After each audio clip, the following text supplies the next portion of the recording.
Ngayon pong hapon pong ito sa pag-aaral po natin, actually continuation ng ating pong pag-aaral kaninang umaga. Pinag-aaralan po natin is about intimacy with God, growing intimacy with God. At desire ng puso natin na ma-challenge ang bawat isa sa atin to be consistent sa ating spiritual life at maging devoted tayo sa ating Panginoon. Okay? By God's grace, sa tulong ng ating Panginoon, I am devoted. Sa tulong ng Panginoon. Tulong ng Panginoon, I am devoted. Kailangan kilalanin natin. Hindi yung nagdududa ba, magiging devoted ba ako? Hindi. I am devoted to God. By God's grace. Kaya lagi akong lalapit at lagi akong magtitiwala sa Panginoon. Kasi siya ang magiging dahilan at siya ang magbibigay ng biyaya para ako ay talagang maging devoted, fully devoted to God. Ang ating pong babasahin at pag-aaralan natin ngayon, kaninang umaga yung Matthew 6:33, Seek ye first the kingdom of God. Tinalakay natin yung pagkakaiba ng definition ng secular patungkol sa salitang devotion at binigay din naman natin yung biblical na kahulugan pag sinabi nating devoted to God, devotion to God. Ngayon po ay kukuha po tayo ng isang magandang halimbawa sa banal na kasulatan na nagpakita ng picture ng tunay na devotion. What does it mean to be devoted to God? Ano bang ibig sabihin kapag talagang sinabi natin that I am devoted to God? At ano yung nagiging result? So wag po tayong manghinayang na maging devoted sa Diyos kasi ang result is maganda. Walang pangit. Basta inuna natin at talagang binigyan natin ng unang bahagi ang Diyos sa buhay natin. At ang maganda po sigurong halimbawa, ito po yung nangyari, ang halimbawa pong ito yung nangyari during the time na ang early church ay nagsisimula, they were persecuted, they were experiencing persecution, at hindi lang persecution, kundi mga problema sa material, dahil marami sa kanilang itinakwil ng pamilya, wala silang masulingan, dahil tinakwil sila ng kanilang pamilya dahil sa pananampalataya nila sa Diyos. Alam nyo, tinakwil sila, napunta sila sa samahan ng mga mananampalataya at nagkaroon ng pangangailangan ng mga mananampalataya. Pero makikita natin dito na walang need, walang sitwasyon at walang problema na hindi kayang ayusin ng Diyos. Yung mga problema sa buhay ang nagtulak sa mga taong ito to be devoted to God. Sana ganun ang maging result. Wala namang problem-free life. Lahat tayo dadaan sa problema. Pero huwag nating hayaan ang problema na pagdadaanan natin sa buhay maglalayo sa atin at magdadala sa atin para yung pagtitiwala natin sa Diyos, yung devotion natin sa Diyos ay mabawasan at maapektuhan. Kundi dapat yung kabaligtaran. Mentras dadaan tayo sa problema, maging dahilan para mas lalo akong lumapit at magtapat sa Diyos. Kasi ito yung ginawa ng mga mananampalatayang ito. They were devoted not because life was easy during this time. They learn to devote themselves and their lives to God sa kabila mga kaibigan, despite ng mga persecutions, despite ng mga problems, and despite the pressure na ibinibigay ng kanilang kapaligiran. Ito po yung talata na nabanggit ko kaninang umaga pero hindi natin binasa. Pero ngayong basahin po natin. Dito natin nahanguin ang ating pag-aaral ngayong hapon. Acts chapter 2 verses 42 to 47. Please all stand. Basahin po natin ang ating text. Ang pamagat pa rin po, continuation lang naman ito, growing intimacy with God. By God's help, by God's grace, I am devoted. I am devoted by God's grace. Ang sabi po in verse number 42, and they continued steadfastly in the apostles' doctrine and in fellowship, and in breaking of bread, and in prayers. And fear came upon every soul, and many wonders and signs were done by the apostles. And all that believed were together, and had all things common, and sold their possessions and goods, and parted them to all men, as every man had need. And they continuing daily with one accord in the temple and breaking bread from house to house, did eat their meat with gladness and singleness of heart, praising God and having favor with all the people. And the Lord added to the church daily such as should be saved. Pagpalain ng Panginoon ang pagkabasa ng kanyang salita. Manalangin po tayo. Manaming Diyos, i-bless mo ang aming mga puso. Patuloy mo kaming katagpuin at turuan sa pamamagitan ng iyong mga salita. Sa po namin pinagtitiwala, Lord, ang pamamagitan at ang pagkilos sa aming pong pag-aaral. Tulungan mo po kami sa pangalan ng aming Panginoong Jesus. Amen. Please be seated. Growing intimacy with God. Ngayon pong hapon po nito, ang pag-aaralan po natin ay patungkol pa rin doon, pero pag-aaralan po natin ngayon yung mga personal and practical steps in developing our devotion to God. So alam na natin na kailangan nating maging devoted sa Diyos. Kung gusto natin ng tunay na pagpapala sa buhay, yung lahat ng aspeto ng buhay pagpapalain, mangyayari lang to if we learn to devote our lives to the Lord. Yun ang principle ng Matthew 6:33. Seek ye first the kingdom of God and His righteousness. And all, ano yung all? Ano yung all na tinutukoy ng talata in Matthew chapter 6? Lahat ng mga nagiging source of worries natin. Ano kakainin namin? Ano dadamitin namin? Yun eh. Di po ba? Ang sabi ng Panginoon, just learn to devote your life to God. Give importance, topmost importance, ibigay mo sa Panginoon. Make Him the most important part of your life. At huwag kang mag-alala kasi hindi mo kayang gawain sa sarili mo, ang Diyos ang may kakayanang gawin ito sa atin. And all these things, pampamilya, panghanap buhay, pampinansyal, success o katuparan ng ating mga pangarap, even our health. Ang Panginoon ang mag-aayos ng lahat ng ito. Sapagkat siya lang ay ang may kapangyarihan. Kasi He is the all-powerful God. Kaya ang sinasabi sa atin ng Panginoon, the Lord is inviting us and challenging us to put our faith in Him. Devote your life to me. Put me first in everything that you will do. At huwag kayong mag-alala. Makikita nyo, unti-unti. Parang yung testimony ng mga young people natin. Maraming binanggit yung mga young people natin. Hindi lang naiintindihan. Bakit nangyayari ito? Bakit? Pero nung dumating yung pagkakataong natutunan nilang sumuko sa Diyos. Lord, may purpose ka sa buhay ko. May dahilan sa lahat ng nangyayari sa buhay ko. Doon nagsimulang mag-unveil yung magandang layunin ng Diyos sa buhay nila. At hindi nila na-miss yung pagkilos ng Diyos sapagkat ang Panginoon ang siyang nag-ayos at nagbigay ng mga bagay na actually higit pa sa kanilang iniisip at higit pa sa kanilang ipinapanalangin. Kaya, huwag kayong manghinayang to devote your life to God. Ito yung challenge natin, I hope. Kaya ang ginagawa natin pag-aaral, isang buong linggo, umaga hanggang gabi. Pag-aaral natin puro patungkol doon. And by the way, nagbibigay po tayo ng mga guided questions na po pwedeng mapag-usapan ninyo. I-send natin yan sa mga GC, lahat ng GC, na mga members natin, lahat ng fellowship natin, para nagkaroon kayo ng opportunity para magkita-kita, magtawagan, kahit na video call, ang i-discuss ninyo, yung mga i-process ninyo sa inyong mga buhay kung paano ninyong maia-apply sa inyong pang-araw-araw. Kasi kailangan natin na maintindihan at talagang tumanim at magbunga sa puso natin. Amen?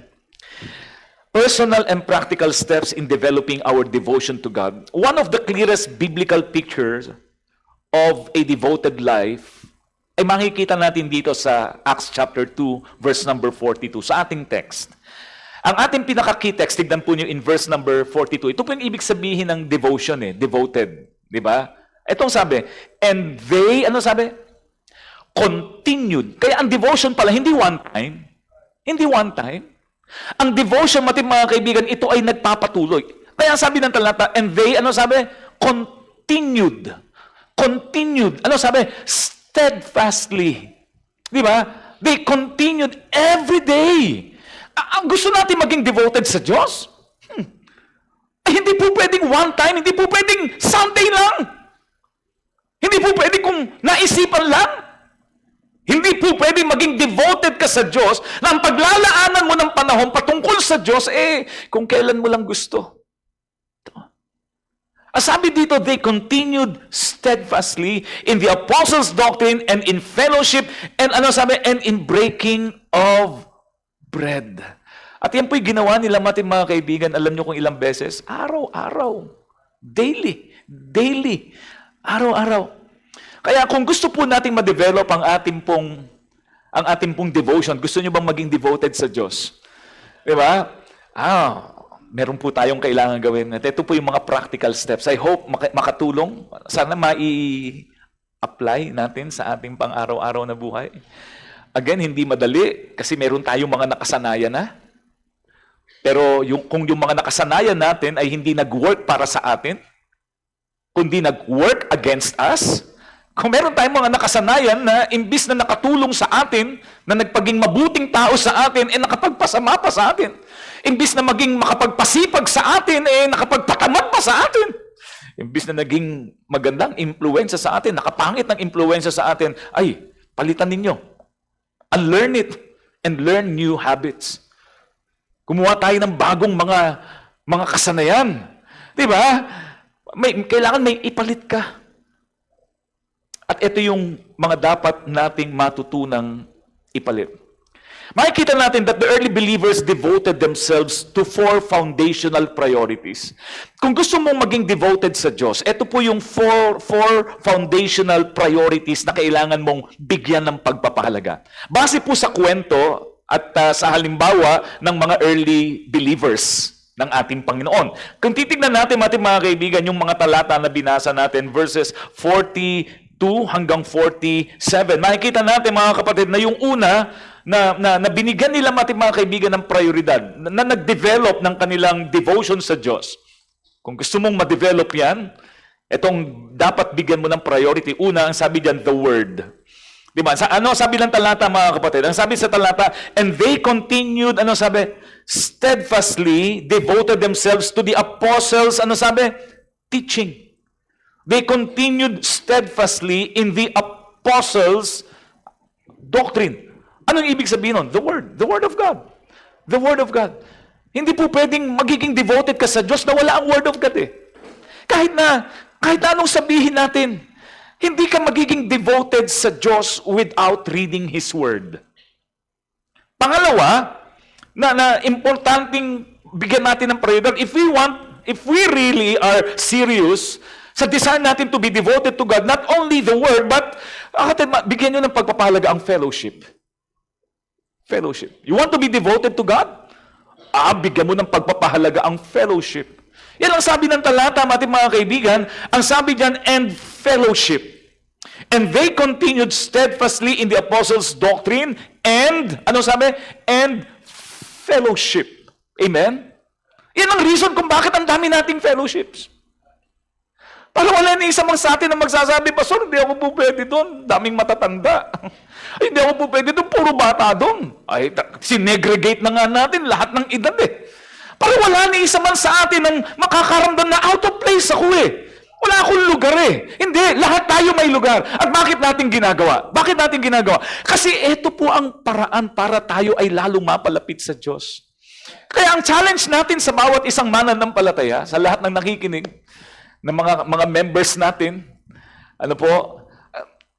involve ninyo ang sarili nyo sa makipag-fellowship kayo sa kapwa mananampalataya, hindi sa mga kung sino-sino. Magiging devoted kayo mga kaibigan sa ibang bagay kapag hindi kayo nakipag-fellowship sa mga taong devoted sa Diyos. Bigyan nyo ng pagpapahalaga. Walang fellowship na perfect. Kaya kayo nagfe-fellowship hindi dahil walang mali sa inyong mga kapwa. May makikita kayong mali. Pero that's the purpose of fellowship. Hindi para makakita ng mali, kundi sa makikita nating kahinaan ng iba, maging kalakasan ako nila. Yun ang ibig sabihin. Ang maling pananaw sa fellowship, nakakatisod naman eh. Kasi sumama ako sa fellowship, minapansin pa akong ganito. Huwag mong titignan gano'n, wala kang mapupuntahan. Pati pamilya mo, aalisan mo. Hindi ka uuwi sa bahay ninyo. Kung gano'n na magiging pananaw mo, bakit? Pati pamilya mo, wala naman perfect eh. Pamilya mo na yun, Nanay mo na, tatay mo na, kapatid mo na, iisa lang ang pinanggalingan ninyo. Iisang bahay lang kayo, hindi pa kayo magkasundo. Tapos hahanapin mo sa gawain na magkakaiba kayo ng pamilya. Wrong mindset. Ang tamang mindset, pupunta ako doon, una, para maging kalakasan sa akin. Amen? Pangalawa, upang maging kalakasan ako ng iba. Huwag puro ikaw. Kaya kapag nakakakita tayo ng mga mali sa ating kapwa, huwag maging dahilan para mailayo mo sarili mo, kundi nakita mo yung pagkakamali para ano? Para makatulong ka. Pagpe-pray ko nga yun. Mukhang hindi niya alam na mali yung ginagawa niya. Tulungan ko nga. Kaibiganin ko nga. Maka-fellowship ko nga. Para kahit paano makatulong ako para ma-overcome niya yung... That is ministry. For the perfecting of the saints. Bakit pa may ministry? Hindi para magsama-sama ang lahat ng mga perfect na. But for the perfecting. Para mas lalo tayong mag-mature sa isa't isa. Kaya maling mindset na kaya ako makakasama kasi okay doon, walang mali. At kaya hindi ako sasama kasi dami kong nakikitang mali. Wrong. Wrong. Ang may mali, hindi yung mga tao ang may mali, ikaw na mali ang pananaw mo sa buhay. But if you want to be devoted to God, hindi po pwedeng walang fellowship. Pangalawa is yung worship. Bagaman ang sabi dito is breaking of bread, more on sa salita ng Panginoon. Pero ako naniniwala when they broke the bread, nung nag-aaral sila, hindi lang puro they worship God. They worship God. Bahagi na ng buhay nila, mga kaibigan, yung pagpupuri sa ating Panginoon. Kaya part ng pagiging devoted natin, learn to worship the Lord. Yung bawat pagkakataon na binibigay sa atin, umawit tayo, umawit ka. Umawit ka. Huwag ka lang umattend. Umawit ka. Amen? Ang gaganda ng mga awitin. Ang gaganda ng mga awitin. May mga pagkakataon, hindi ka umaawit, makinig ka lang sa mensahe ng awit. Grabe. Matutuwa ka. Hindi lang natin naging practice maging mga baptist yung hallelujah, praise the Lord. Pero walang masama na magtaas ng kamay. Ako'y nagtataas ng kamay. Hindi dahil gusto kong sumagot. Kundi may mga pagkakataon, alam niyo yun, dahil nangungusap sa'yo, praise the Lord. Glory to God! Hindi masama magsabi ng Amen! Lalong-lalo na kapag nararamdaman mo eh. At ito yung lugar natin, mga kaibigan, na walang manghahato sa ano yun? Ano yun? Hindi. Andito tayo to worship God. Part ng pagiging devoted natin sa Diyos when we learn to worship Him in spirit and in truth. Kaya samantalahin natin, bawat kanta, bawat narinig nating umaawit, lahat ng ginagawa natin, even our offering, is part of our worship. Kaya every time na lalapit tayo, parang we are presenting not only ourselves, but yung mga material blessings natin as an offering to the Lord. Amen? Dinadala natin. Kaya nga binago natin yung practice natin na, di ba? Yung iba napipilitan, sige na nga, nahiyan mo lang. Tagal sa harapan ko ni Deacon, ni preacher, ano, parang gusto ko talagang sabihin, yung magbigay ka. Ay, hindi natin ginagawa na yun. Kasi may mga nami-misinterpret. Ano ba naman sa simbahan na yun? Mga pinipilit. O, di kayo lumapit. Kapag lalapit tayo, hindi ka lang lalapit para magbigay. Kundi yung pagtayo mo, Panginoon, more than sa ibinibigay ko na material na bagay, Lord, I want to offer my life to you. Part of our worship. Part of our worship. Pang-apat is prayer. Prayer. Prayer is so important na bahagi ng ating pong pagiging devoted sa Diyos, ng devotion. Gusto mo maging devoted sa Diyos, hindi po pwedeng hindi ka mag-spend ng panahon sa panalangin. Mag-pray ka. Learn to pray. Kung di kayo masyadong marunong mag-pray, magpaturo kayo, sumama kayo sa nagpe-pray. Siguro ang isang bagay na makatutulong is umattend kayo ng prayer meeting service kasi merong hiwa-hiwalay na prayer group. Hindi mo kailangan na ikaw ang mag-pray kung hindi ka pa masyadong sanay, sabihin mo, nag-aaral pa ako kung paano, hindi ko pa alam kung paano. Mag-observe ka and learn to pray individually sa sarili mo. Ang pinag-aaralan natin ngayon sa prayer meeting service natin is about prayer. Ang pinag-aaralan natin, ang topic natin every Wednesday, pinopromote ko na po ang prayer meeting service natin. Attend po kayo, magiging blessing po sa atin. Maliban po doon sa masarap na pagkain na nakakadalawa ko minimum. Pero yung aral na matututunan natin kung papaano tayong how can we become a people of prayer. Kasi napakasarap manalangin sa Diyos. Napakasarap. At yan po yung isang napakahalaga na bigyan dapat natin ng priority if we want to be a devoted follower of the Lord Jesus Christ. Ito po mga commitments na ito, overflowed. Nung natutunan nilang mag-devote ang kanilang buhay sa Diyos sa pamagitan ng apat na mga binanggit po natin, alam nyo, nag-overflow yung outward evidence. Hindi mo mapipigilan eh. Nag-overflow. Ano po yung naging overflow? Ano yung overflow? Makikita naman natin to in verses 43 to 47. Tignan po ninyo ang talata. In verses 43 to 47, makikita natin, di ba, yung naging overflow ng devotion. Ito yung result kapag ang tao natutong i-devote ang sarili niya sa Diyos. I-devote sa Word of God, i-devote sa fellowship, i-devote sa worship, and i-devote sa prayer. Hindi mo mapipigilan. Lalabas yun eh. Mangyayari, makikita mo ang laki ng pagkakaiba. Okay? Parang pag in love ka, kitang-kita sa mukha. Pag in love ka sa Diyos, hindi po pwedeng hindi makikita eh. May magbabago. May kakaiba sa kilos mo. May kakaiba sa pananalita mo. May pagkakaiba. Ang laki ng pagkakaiba maging sa paraan ng pag-iisip mo. Ano makikita natin mga pagkakaiba na nangyari? Ano yung nag-overflow na outward evidence? Una, makikita natin yung unity. Yung dati mapag-isa ka, yung ayaw mong sumasama sa iba. Kapag tayo devoted sa Diyos, hindi po pwede na hindi ka makikisama sa kapwa mananampalataya. Makikita natin in Acts chapter, in verse number 44. Tingnan nyo ang sabi in verse number 44. Ang sabi sa talata, mga kaibigan, and all that believed, ano sabi? Ano sabi? Yung mga mananampalataya na nag-devote sa Diyos ng kanilang buhay, ang sabi ng banal na kasulatan, mga kaibigan, sila po were together and had all things in common. Unity. Di ba? Unity. Alam po ba niyo ang sabi ng Bible about unity? How good and how pleasant it is for brethren to dwell together in unity. The Lord is pleased. Kapag nakikita niya ang mga mananampalataya, nagkakaisa. Amen? Hindi magkakapareho kasi walang ganon. Magkakaiba tayo eh. Pero hindi kailangan na magkapare-pareho para magkaisa. Basta't meron tayong iisang espiritu, kahit magkakaiba tayo, pag-iisahin tayo ng ating Panginoon. Amen? Natututunan nating magparaya. Natututunan natin, mga kaibigang, i-give up at itigil kung ano yung gusto ko at ipipilit ko. Ang binibigyan natin ng pagpapahalaga ngayon kung ano yung makalulugod sa ating Panginoon. Nagmamanifest unity. Unity. Pangalawa is generosity. Hindi po pwede na ikaw devoted sa Diyos na hindi madidevelop ang generosity. Yan yung makikita nating outward evidence, generosity in verse number 45. Tignan niyo ang sabi ng banal na kasulatan, and sold their possessions and goods and parted them to all men as every man had need. Natutong magbigay, natutong maging kabahagi. Yung dating, akin yan.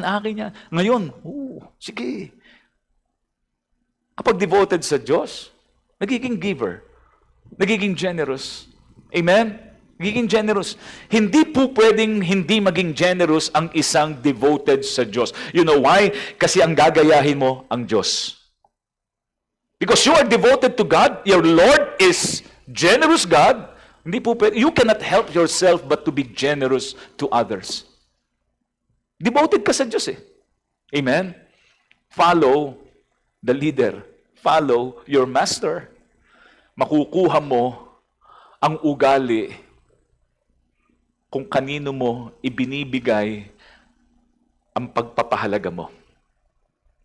Pangatlo po, mga kaibigan, na makikita natin, karoon sila ng joyful worship. Masarap ng nagtitipon-tipon. Nag-enjoy ba kayong umattend ng church? Masaya ba kayo na habang nasa church? O napipilitan lang tayo? Dapat ang atmosphere sa church natin hindi yung, sige na, wala na akong magawa. Sige na. For the sake na. Alam niyo ang target natin, yung dumating ang pagkakataon na lahat ng mga members natin hindi natitingin sa relo. Na hindi na magiging object yung oras. Kasi kapag nag-e-enjoy ka sa ginagawa mo, hindi ka naiinip. Bagaman, Pastor, ibig sabihin, ikaw kahit kailan di ka naiinip din po. Kaya nga itinatama ako sarili ko. Pero kapag dumating yung pagkakataon, mga kaibigan, na na-enjoy na natin yung pagsasama-sama natin for the purpose of worshiping God, at masaya tayo, masaya tayong kumakanta, masaya tayong nagkakamayan, masaya tayong, alam niyo yun, ang sarap ng pakiramdam. Na ang pagpupuri sa Diyos, hindi na ako po pwedeng tumagal ng isang linggo na hindi ko makakasama ang kapwa mananampalataya. Na ang dati ina-anticipate natin, thank God it's Friday. Kasi pag Friday, tapos na ang trabaho. Pag Friday, bagaman ngayon, hindi na ganun. Dati kasi ganun eh. Ngayon kasi, ang schedule, lahat ng araw yata meron eh. Eskwelahan nga, pati linggo may pumapasok eh. Pero dati, thank God it's Friday. Alam niyo kung bakit? Bakit masaya pag Friday? Bakasyon, kakain ka sa labas, pupunta ka sa resort, magpapahinga ka, matutulog ka ng mahaba, makakapanood ka ng gusto mong pelikula. Pero sana dumating ang pagkakataon at nakikita ko naman unti-unti dinidevelop tayo ng Diyos at nakikita natin yung fruit. Na ngayon mas pinananabigan natin, sana linggo na. Thank God it's Sunday. Kasi masaya tayong nagpupunta sa church. Alam natin ang pinupuntahan natin hindi pagsasayang ng oras. Ito yung nagbibigay sa atin ng kalakasan at ng katuwaan sa ating buhay. Joyful worship. Verse 46. And they continuing daily with one accord in the temple and breaking of bread from house to house did eat their meat with, with gladness and singleness of heart. With gladness and singleness of heart. Yung pang-apat po is holy living. Natututo tayo magbago. May pagbabago sa buhay. Hindi yung pumunta tayo sa church kung ano tayo, paglabas natin, ganun pa rin. Hindi, may pagbabago eh. Magbabago. Hindi mo mapipigilan na hindi magbago buhay mo kapag naging devoted ka sa Diyos eh. Pag lagi mong tinitingnan ng Diyos at laging, alam mo yon, ang isip mo, Panginoon, magugulat ka eh. Makokopya mo siya eh. Hindi yung paghihimala, kundi magkakaroon ka ng Christ-likeness eh. Yung Christ-like attitude, mababago ka eh. Kapag araw-araw nagbabasa ka ng banal na kasulatan at nakikita mo, magugulat ka, yung dating hindi ka marunong magpatawad, nagiging forgiving ka.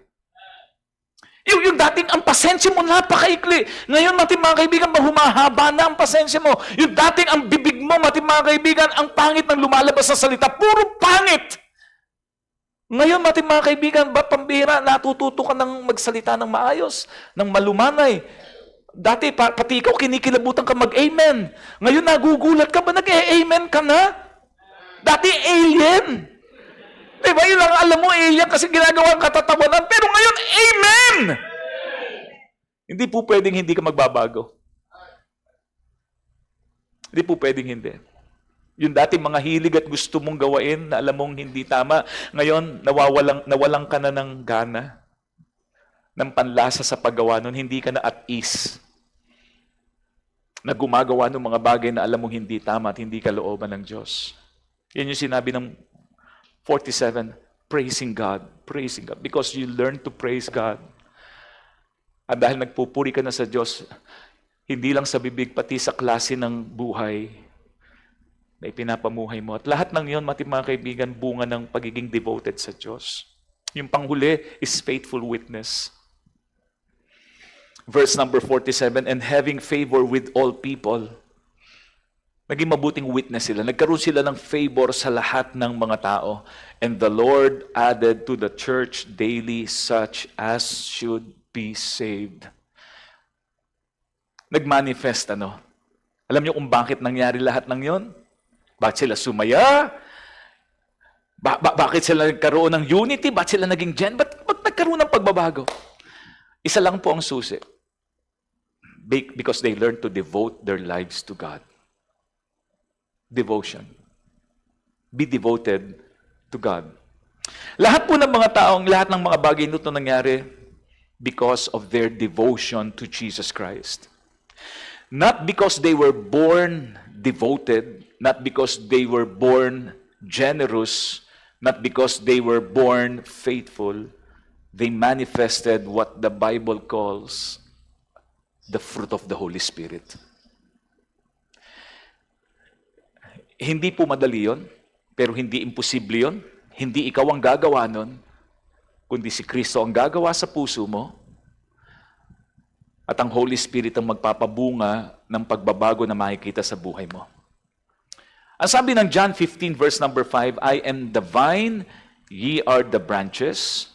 He that abideth in me, abideth, devoted. He that remains, yun ang ibang mga salita, remain, abide, devoted. Diba? The same bringeth forth much fruit. Pag tayo nag-abide, pag tayo nag-remain, kapag tayo naging devoted sa Panginoon, you will bring forth fruit. Hindi mo maiintindihan, paano nangyari? Ang tawag natin doon, pagkilos ng Panginoon, Holy Spirit, it is not you. Hindi dahil mabait ka. Nagbubunga lang ang Holy Spirit sa buhay mo. Ang sabi ng banal na kasulatan, because without me, ye can do nothing. Ano yung pagbubunga? Ano yung mangyayaring bunga? Galatians chapter 5, verse number 22 to 24. Ano ang sabi ng talata? But the fruit of the Spirit is, dati hindi ka marunong magmahal. Yung love natin dati, lahat naman tayo marunong magmahal. Pero yung love natin dati, puro eros eh. Eros love. Alam mo yun? Pileo, po pwede pa pileo. Pero mababang klase ng pag-ibig. Hindi natin alam at hindi natin naintindihan ang ibig sabihin ng agape love. Dati puro eros love. Mahal kita. Ay, hindi dahil mahal kita. Hindi, I love you. Lumalabas lang sa bibig natin, I love you. Kasi nga yun yung term. Pero ang totoo noon, hindi mo love eh. I lust after you. Iyon lang yun eh. That's not love. Pero kapag nagiging malapit ka sa Diyos, nagbabago eh. Yung lustful love, nagiging agape love. Yung klase ng pag-ibig ng ating Panginoon. Ano pa ang sabi? Joy. Yung totoong joy. Amen? Hindi nakabase sa happenings, kundi nakabase, mga kaibigan, sa saya ng puso, bunga ng ginagawa ng Panginoon sa buhay natin. Peace. Payapa ka. Hindi dahil may pera, hindi dahil lahat ng bagay okay, may kapayapaan ka kasi kasama mo ang Panginoon. Long-suffering, gentle, goodness, faith, meekness, temperance. Tingnan niyo ang sabi in verse number 24, and they that are Christ's have crucified the flesh. Yun yung reason. Hindi dahil nawala na ang ating pong kakayanang magkasala, kundi kasama na kasing na-crucify yung flesh natin. Kasama ni Kristo with the affection of the lust. Kasi kasama, I am crucified with Christ. Nevertheless, I live. Galatians 2:20. Yet not I, but Christ, anong sabi? Liveth in me. So doon sa mga binanggit natin, alam po ninyo, 3 bagay ang makikita natin. Gusto niyo pa bang sabihin ko to? Medyo overtime na tayo, okay lang ba? Pastor, akala ko bawal tumingin sa oras, ikaw ang tumingin eh. Hindi kasi inaalala ko lang kayo. Okay? Practical and personal things we need to do. Introduction lang kasi yun. 3 bagay. Okay? Number 1, ano dapat mong gawin? Practical things and personal na dapat mong gawin. We need to pre-decide. Pre-decide a period. Pre-decide a time that you will devote your life and yourself to God. Dapat may oras ka. Gusto mo maging prayerful? Gusto mo matuto at lumago sa salita ng Diyos? You need to pre-decide, gagawa ka talaga ng plano, ito ang desisyon ko na sa ganitong oras, makikipag-usap ako sa Diyos. Huwag puro desire. Decide! Hindi tayo kulang ng desire eh. Every Sunday, every time na mangangaral tayo, every time na makakarinig tayo ng preaching, nangungusap ang Holy Spirit sa atin, sasabihin sa atin, gawin mo to, gawin mo to. Tayo naman, tama yan. Panginoon, gagawin ko. Ang problema, yung execution. Pag-uwi natin sa bahay, gagawin ba natin? Uy, tama, kailangan ko manalangin. Pero pag uwi natin kinabukasan, magpe-pray ba tayo? O the same routine na ginagawa natin kung kailan lang natin gusto. Hindi ka magiging devoted sa Diyos kapag hindi ka nag-determine ng isang panahon, ng isang period, kailan ako makikipag-usap sa Diyos. Meron po akong kinuhang survey. Lahat po tayong mga tao, meron po tayong, binigyan po tayo ng 168 hours. 168 hours a week. Tayong lahat. Okay? At nagkaroon po ng survey, hinanap ko lang po ito sa internet. At nilagay ko yung, ano ba, saan ba ini-spend ng isang ordinaryong Kristiyano? Hindi ito yung ordinaryong tao, kundi ordinary Christian, someone who identifies as Christian but lives a typical modern lifestyle. Hindi devoted. Christian but not devoted. Doon sa 168 hours na ibinibigay sa atin at meron tayo, alam po nyo mga kaibigan, ito po ang lumabas. Ayon po sa survey ito, no? Pwedeng may hindi eksakto, pero ito po mga kaibigan yung ayon sa survey. Ano-ano po yan? Ito yung mga activities. Okay? Nababasa ba ninyo? Masyadong maliit. Okay? Babasahin ko na lang. Okay? Ang sabi dyan, una, ito yung mga activities natin, tulog. Number 1 on the list. Sino sa inyong hindi natutulog? Lahat tayo natutulog. Sa loob ng 168 hours, alam po ba ninyo, ang approximate hours per week, approximate po ito hindi po ito pangkalahatan kasi iba-iba tayo, pero yung normal, yung average, okay? Na Kristiyano ito na hindi devoted, pero Christian. Ang sabi po ng ating ng pag-aaral, sa pagtulog, we spend 63 hours a week sa pagtulog. That's 37.5% ng 168 hours. Pangalawa, yung work and school. Tatrabaho, nag-aaral. Ang ini-spend ng ordinaryong mananampalataya ay nasa 40 hours per week. Baka yung iba sumosobra pa, pero again, average po ito. Okay? So ito po ay kumuha ng 23.8%. Commuting, kung kayo nagko-commute, o kaya nagdadrive kayo, natatraffic kayo, 5 hours sa loob ng isang linggo. Depende pa sa klase ng, kung Maynila kayo, kung Malolos lang kayo, baka isang oras lang. Simula Tabang, papunta ng Malolos, katulad nung isang gabi, nung umuwi kami nung Biyernes, grabe, Malolos, Tabang, isang oras. At ang unang nadaanan kong baha, alam nyo kung saan? Sa harapan ng DPWH. Sabi ko, mahirap. Hindi ka nakikita ng DPWH ito. Ang taas ng tubig sa DPWH, sa harapan mismo, baha. Sabi ko, pambira. Hindi ka na nakikita yon. Pagkain, nag-spend daw tayo ng 8 hours. Kumuha po ito ng 4.8% ng 168 hours natin. Household chores, 12 hours. 12 na oras, 7.1%. Entertainment, kasama na po dyan ang TV, social media, gaming, streaming, kung ano-ano pa, 20 hours. Yung iba po sobra pa dyan. Iba nga, hindi na nga kumakain Pero ito po yung average, 11.9%. Family and friends, spend natin mga kaibigan, mga mahal natin sa buhay, 10 hours. Sa loob ng isang linggo, 6%. Exercise and recreation, 5%, 3.0% ng 168. Church attendance, 1.5 to 2 hours loob ng isang linggo. Kaya nga, ine-extend natin para man humaba.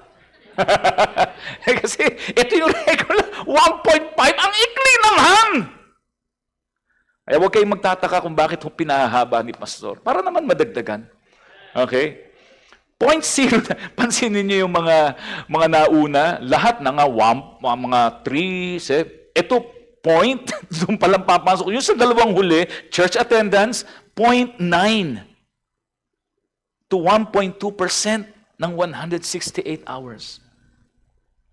Personal Bible reading and prayer.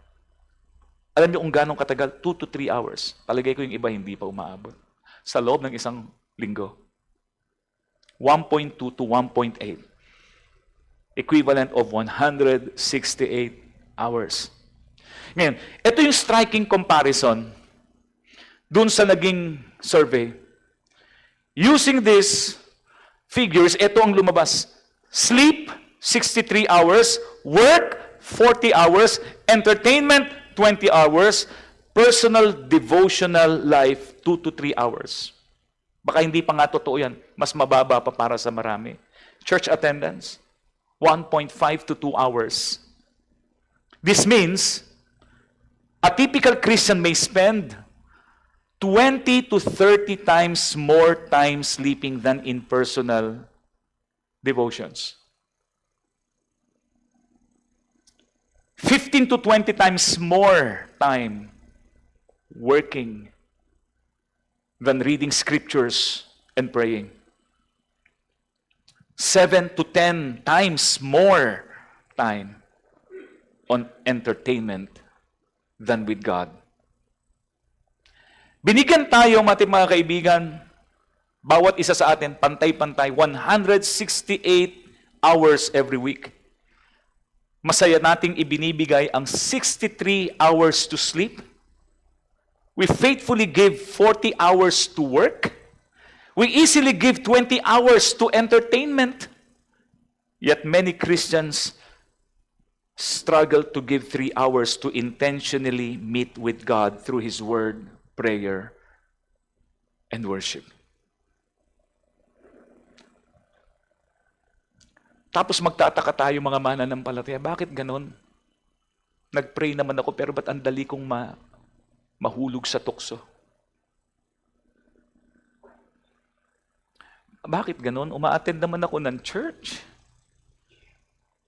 Pero ba't ang dali kong makalimot sa pangako sa Diyos? Nakikinig naman ako ng preaching, pero bakit ganon? Ang dali kong malungkot at dali kong matakot. Ba't ang lakas ng hatak ng kasalanan at ng bisyo sa akin? Bakit tinatamad ako mag-pray at mag-Bible reading? Ba't hindi ako nag-e-enjoy umattend ng church? Bakit nag-struggle ako na ipagamit ang buhay ko sa Panginoon? Kung nagtatanong po tayo ng mga ganong katanungan, siguro ito po yung magandang tanong para masagot yung katanungan na yon. Tanungin mo sarili mo, where do I spend most of my time? Where do you spend most of your time? Where do you spend most of your time? Isang magandang kaisipan sa atin, if someone examined your calendar instead of listening to your testimony, what would they conclude is the object of your greatest devotion? Hindi yung sasabihin natin, kundi yung titignan talaga nila kung ano yung ginagawa natin sa loob ng isang linggo. Ano yung makikita nila na binigyan natin ng greatest devotion natin.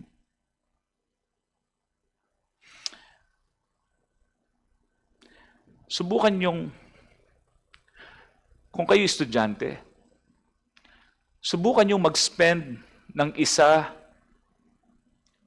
hanggang 3 na oras sa pag-aaral. Subukan lang ninyo kung kayo estudyante. Magiging mabuting estudyante. Papasa ba kayo? Papasa kayo sa loob ng 1 linggo? Mag-aaral ka 1 to 3 hours sa loob ng 1 linggo. 1 linggo yun, ha? Papasa ka ba? Subukan nyo na sa loob ng pamilya, mag-uusap lang kayo ng 1 oras, 2 oras, sa loob ng 1 linggo. Ako na nagsasabi sa inyo, hindi kayo magiging maayos na mag-asawa. Hindi magiging magandang relationship nyo bilang pamilya. Kung yun lang ang oras na i-spend ninyo na makikipag-usap kayo sa mga mahal nyo sa buhay. Hindi. Kasi kung gusto mong mag-work ang isang bagay, gusto mong kapag-aral, na dapat naman, talagang mag-spend ka ng oras katulad ng sinabi natin doon.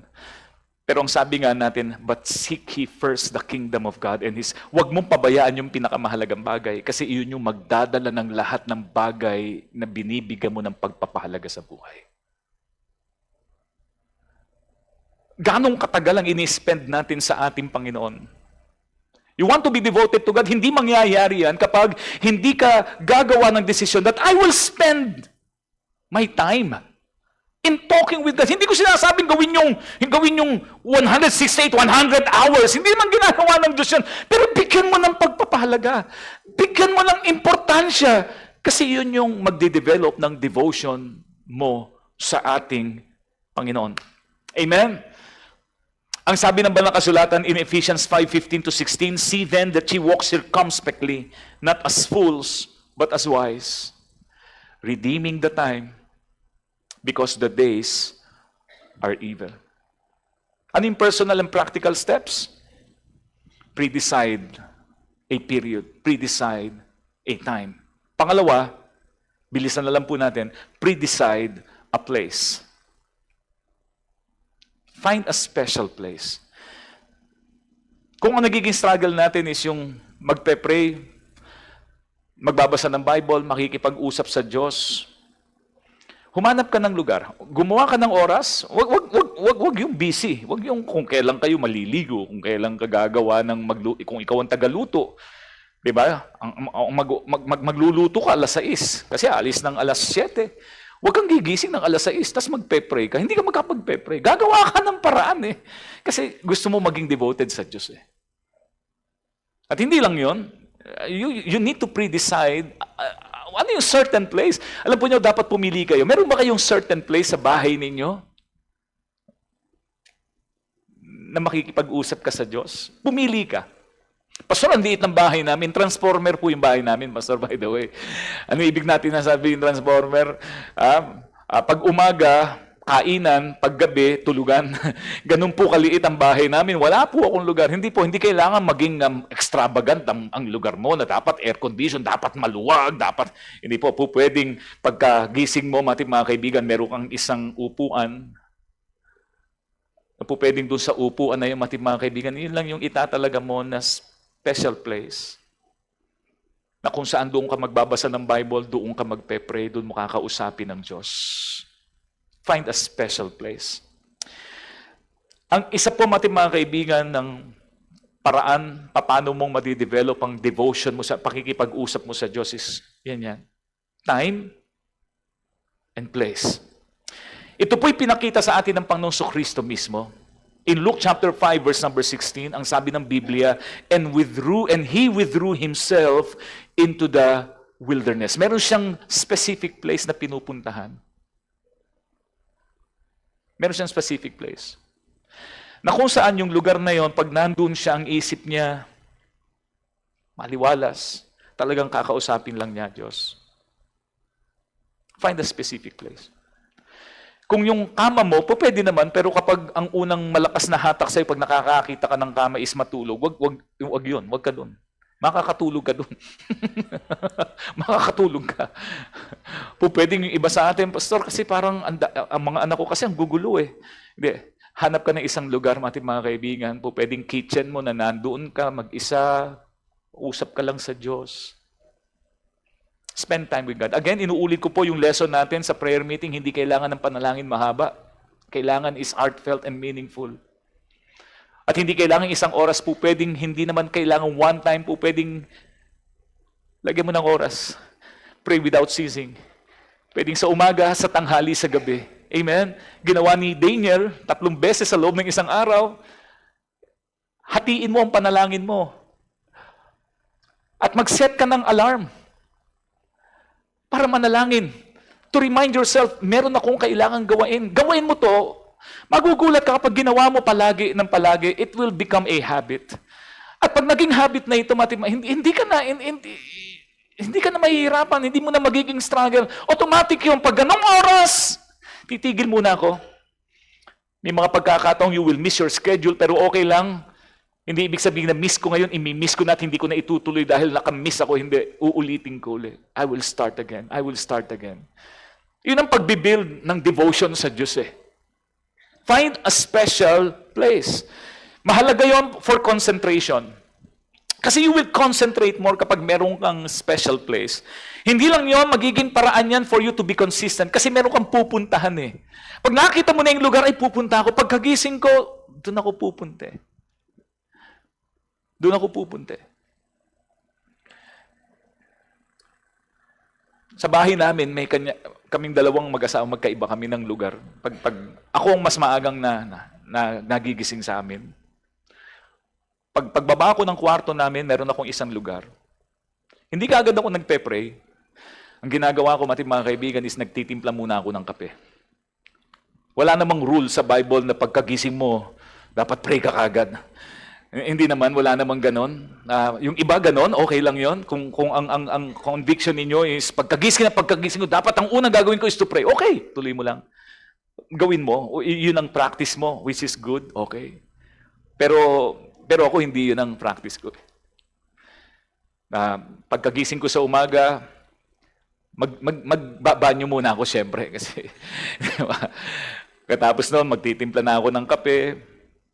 Katapos nun, doon ako sa special place, actually, computer table yun. Naglalaro din ako doon, pero hindi umaga. Paggabi, pagla akong ginagawa. Pero pagdating ng umaga, special place to talk with God, to read the Bible. Bago ako magbasa ng Bible, magpe-pray muna ako para doon sa babasahin ko. May mga pagkakataon at maraming pagkakataon na parang tinatamad ako magbasa. Maraming pagkakataon na, ayoko, bukas na lang. Pero every time na makikita ko yung lugar na yung pagbaba ko, alam niyo, merong pumipilit sa iyo, parang, huy, dito ka umuupo, oh. Yung Bible mo, oh. Nagiging consistent ka kasi meron kang special place eh. Na nakikita mo, na nagpapaalala sa iyo, meron kang dapat gawain. It will help you. Again, hindi ko sinasabing madali. Hindi ko sinasabing everyday, paggising mo, gugustuhin mong pumunta agad doon. Maraming pagkakataong aayawin mo, pero habang nandun ka na at ginagawa mo na, na-enjoy mo na, tama pala, hindi ako nanghihinayang na gawain na makatutulong for consistency and for commitment. Find a special place. Tatandaan niyo to, God is not looking for a perfect location. He is looking for a devoted heart. Kahit hindi masyado maganda, kahit upuan lang yan, kahit nasa sulok lang yan. Ang hinahanap niya is devoted heart. Ang best question is not where is the best place. Hindi yun ang question. The question is where will I consistently meet with God? Saan ako makikipag-usap consistently sa Diyos? Hanap kayo. Hanap kayo ng place. Meron na ba kayong ganon? Meron ba kayong place where you can talk with God? Pangatlo po at panghuli, pre-decide a plan. Una, pre-decide a period. Pre-decide a place. And pre-decide a plan. Gumawa ka ng plano. Magplano ka. Ayusin mo ang oras mo. And be disciplined. Kung kailangan ko, nasa ganitong oras, nakaprepare na ako, anong oras ako kailangan gumising? Pastor, nahihirapan akong gumising ng maaga, isa lang ang solusyon, matulog ka ng maaga. Hindi ka makakagising at hindi ka makapag-spend ng panahon sa pakikipag-usap sa Diyos kung hindi mo babaguhin ang tulog mo. If you are really and truly serious, I want to be devoted to God, you will change some things, many things, sa nakagawian natin sa buhay. Amen? You will change some things. And be willing.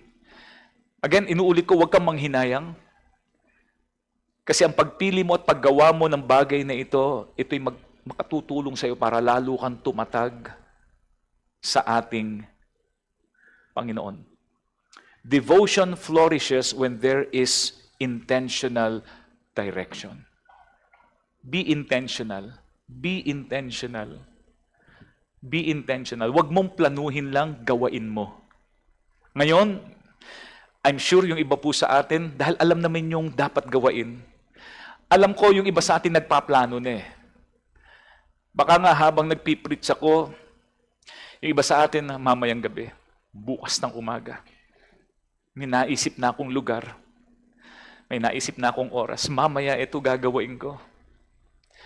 Huwag niyong hayaang manatiling hanggang plano lang, gawain niyo. Gawain niyo, make it a habit. Make it a habit. Hope doesn't change a life. Habits do. Tandaan niyo yun. Hope doesn't change lives. Habits do. Hindi nakapagpapabago ng buhay yung may pag-asa ko. Gawain mo yung tama, it will change your life. Amen? Growing intimacy with God. I hope and pray na ang mensahe natin ngayong buong araw na ito ay maging blessing at maging challenge. Again, ang layunin natin is to help us, to challenge us, to be devoted to God. Kamanghinayang. Devote your life to God. Tayo po tayong lahat. Let us pray. Let us pray.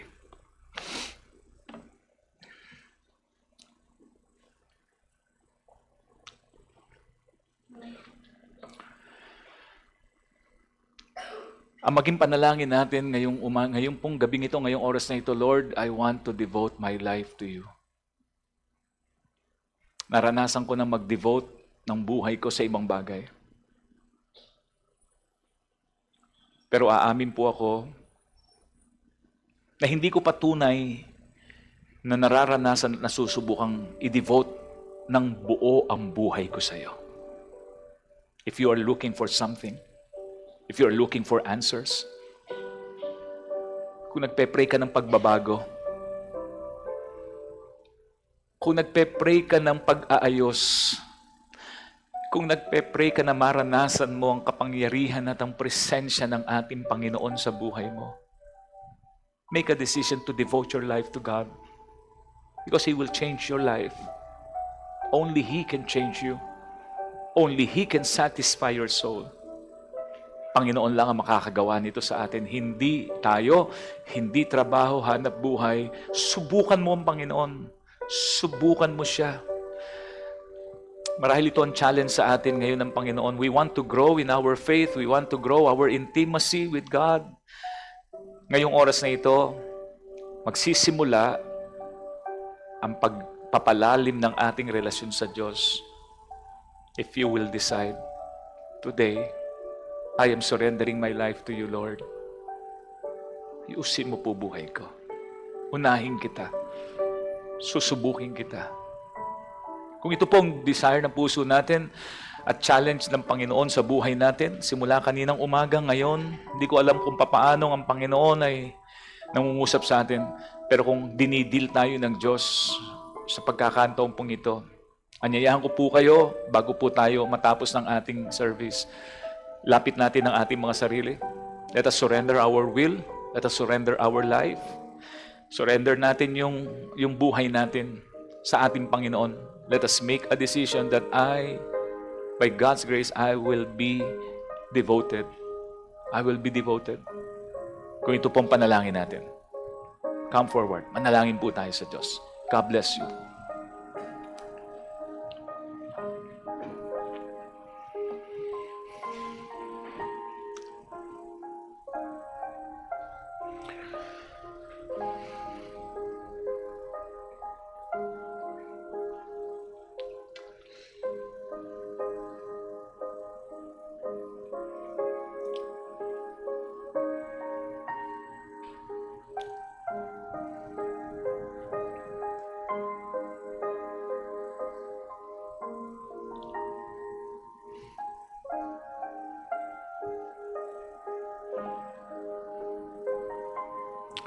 Ama naming Diyos na makapangyarihan, batid mo po ang nilalaman ng aming puso.